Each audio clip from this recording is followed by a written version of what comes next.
Samantala, giniit ni Pangulong Aquino na wala siyang balak na palawigin ng termino sa pagsuporta sa charter change. Gusto niya raw amendahan sa saligang batas ang umano'y sobra-sobrang kapangyarihan ng Korte Suprema. Buwelta naman ang itinalaga niyang si Chief Justice Maria Lourdes Sereno, ang hudikatura nga raw ang pinakamahinang sangay ng gobyerno, lalo na kung pondo ang pag-uusapan. Balita hatid ni Victoria Tulad. Ako ba nag-aambisyon na mahabain? Sinabi ko naman una akong tungkol ng masamiste.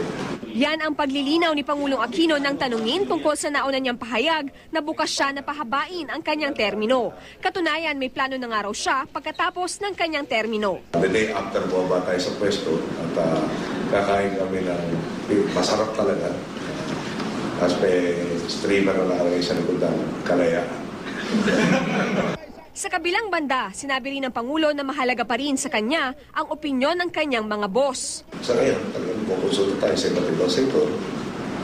At talagang natin, ang pinaka-board, paano ba natin masisigurado na mapagpatuloy yung lahat na umpisa natin na maging talagang permanente na. Hindi ang term extension, kundi ang umano'y sobra-sobrang kapangyarihan ng Korte Suprema. Ang sinasabi ng Pangulo na talagang ugat kung bakit nais niyang amyendahan ang saligang batas.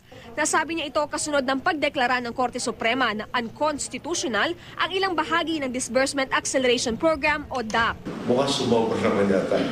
Sa akin, walang pakialam, lahat pinapakailaman. Engineering rates mo dapat yata i-review, lagyan ng hangganan. Ayaw ng patulan ni Chief Justice Maria Lourdes Sereno ang komento ng Pangulo. The Chief Justice does not respond to political questions. I cannot give an opinion on another person's opinion, even if it's the President's. I will have to reserve opinion or decision-making to the time when a justiciable issue is already before the court.